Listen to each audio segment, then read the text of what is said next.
Ross, do you make changes, and can you make changes? There's limited availability. I think if you look at running players, there's Tom Sheridan at Peel. Garrick's retired, so once you've made that mental decision, so that'd be unlikely. The obvious one is John Griffin for Sean Darcy in the ruck. And then there's a couple of key defenders down there, Zach Dawson and Sam Collins we can look at. Because our D50 was a bit of a black hole. It went in and the ball didn't come out too often, so we need to look at that. So there's some challenges within that. So we'll hold our line on the youth, but we will look at, there's clearly some underperformance that we need to keep some integrity of selection. If someone's below needs to come in, we'll probably do that. Lockie Neal? Yeah, he's on the improve. He's a chance, but we won't know until later in the week. But it'd be really good for him. He, off a limited pre-season, has produced a pretty solid year, really. Not at his very best. So if he could finish strongly, that would be good for us and good for him. So no chance, Ibbotson, of a sort of a send-off the last game for Fremantle? You said once you retire, you sort of...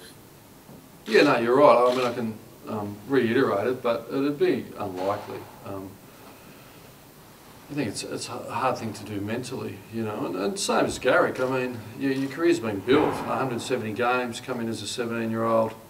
Thought he spoke really well yesterday. He's built. What's important, he's taking the opportunity to build his life outside of football. So he's one more year of study. He'll graduate.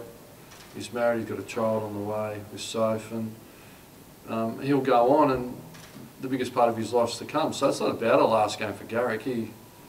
He worked really hard and's had a really strong career, and at times played some really high level for us. And in my time here, he's been an important cog.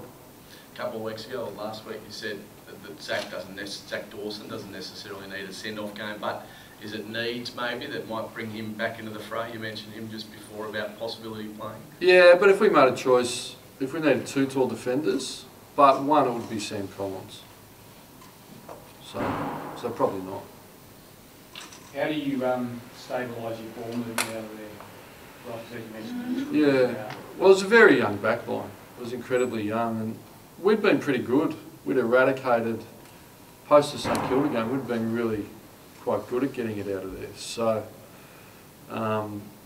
you know, just some inexperience down there. No composers, kicked the ball up the middle a couple of times, and then we lost our run and you get stagnant. So, you know, we can encourage them to run, which is when they do that. I mean, we're really good at it against GWS and Gold Coast. So two different type teams, but we've been very competitive until the last 2 weeks. So there is a tipping point, but we would encourage them to run.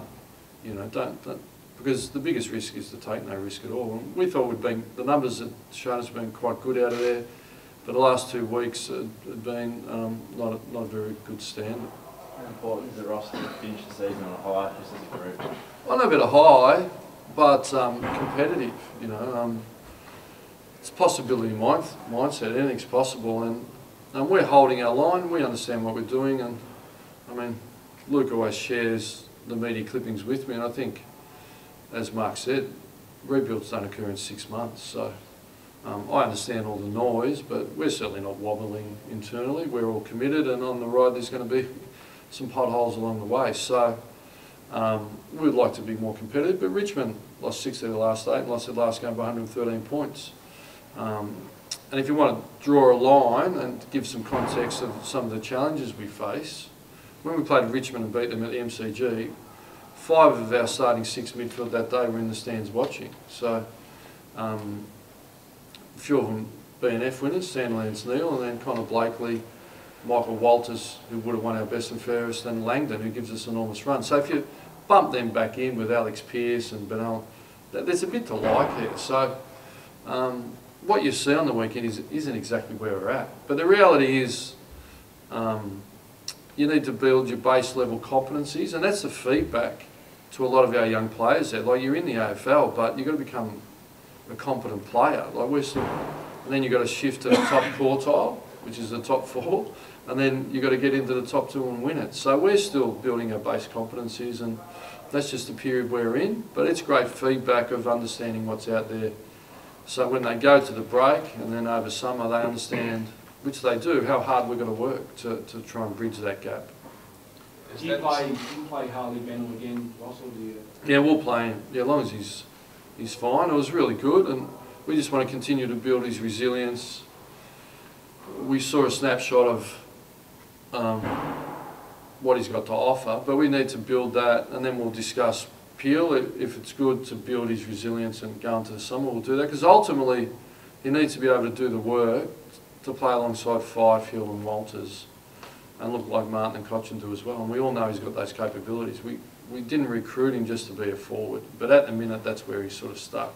So we'll keep him going, yeah. Ross, there's that stat, 249 games as coach, that you didn't have a 100-point loss, and then 3 in the last 12. Does that dent your pride or ego as a coach?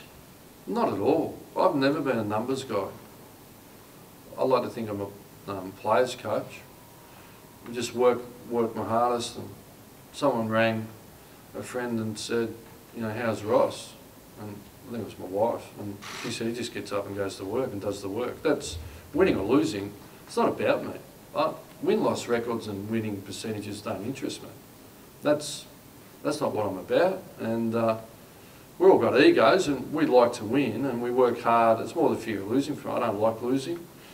But I'm putting things in context, but we want to be better than what we were on the weekend. And our first quarter was terrific, and then we fell away dramatically in the last 2 weeks, but that's not reflective of our whole year. So there's plenty of people that want to come over the hill, but I've experienced all that before. I mean, so I'm certainly not wobbling. I've got belief in our coaching group and our playing group and the whole club. We'll come again. We just got to do the work, and then just be a matter of time. But we're all committed to doing the time. So I'm not a numbers guy. I'm not protecting any record.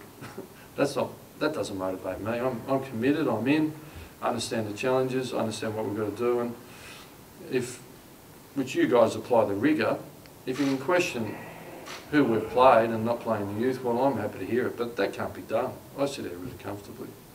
You've got a great reputation as a defensive coach. Had one. Is it just the youth? Is it just the youth that you think we're having these big margins, or Freo is having these big margins? Well, I don't think there've been big margins until the last 2 weeks, and so I hear all that. But I've coached a team that was top 4 attack, 1 and 2 for 22 weeks. So it doesn't. You need to build a list that can play both.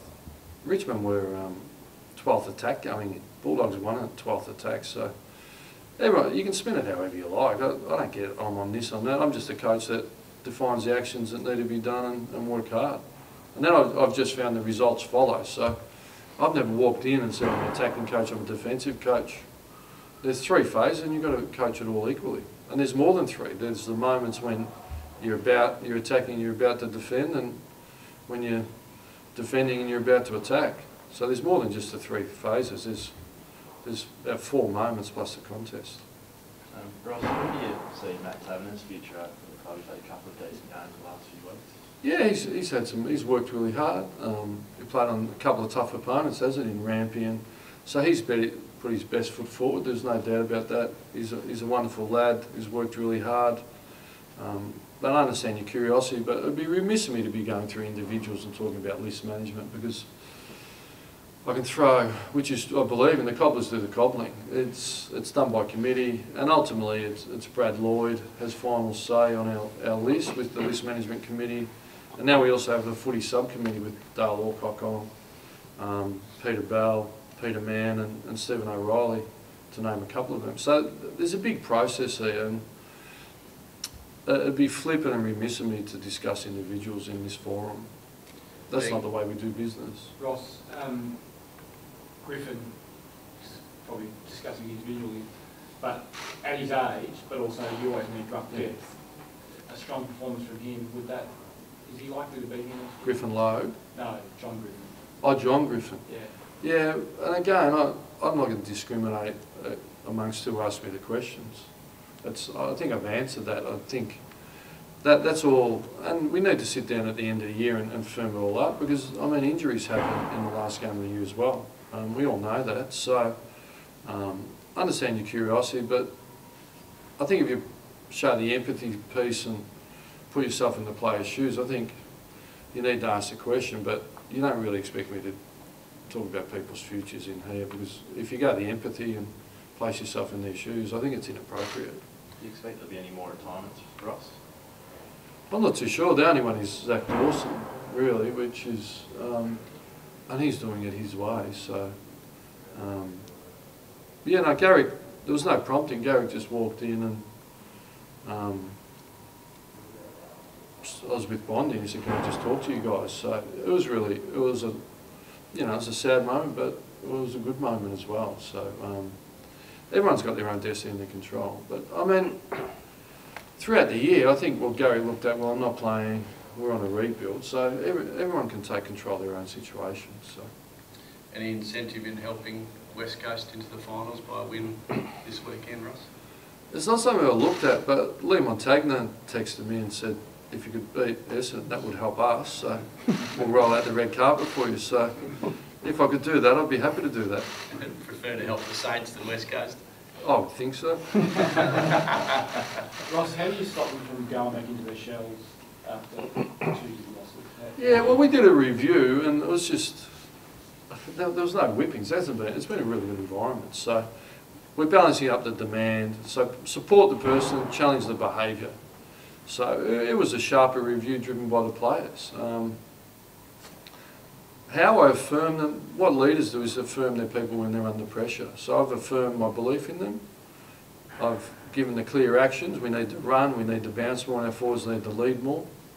And when we haven't got the ball, can we work harder to find one and close them down a bit earlier than we have been. So affirm them and give them clear direction on what they need to do. And I really believe in this group, because it's never as good, never as bad, and that's proven over and over again in AFL football, and that's where I sit in it. So many kids, would you, the ones that are qualified to play Waffle Finals, would you send them back or would you sit them down? No, we would like them to continue on. We got some great results out of Ed Langdon and Connor Blakely. Connor won the medal, although we still argue Ed probably had 36 and kicked 3, was pretty good. The WA bias coming out again. But we thought they had great growth and it was a great experience for them. You know, we understand like Subiaco is a really good team and South Fremantle, so if they can experience, you know, some hard-nosed finals football and work hard, that would be important to us. And the competition, the integrity of the Waffle, I think they would like strong teams in there, I would think. Sorry, I spoke about the defence. Joe Danaher's obviously had an outstanding season. How do you combat him? Yeah, well, Joel Hanley played on him last time and we won. And they had some challenges off some intensive breaks, but we played pretty good footy that day. And Joel played pretty well, so Joel could go to him. So it's like, you know, if there's pressure around the ball, you can defend, and if it walks in there, it's very difficult as a key defender. So we were pretty good around the ball, but in space we weren't that good on the weekend. So we can keep our contest up and get it better on the outside, we'll be okay.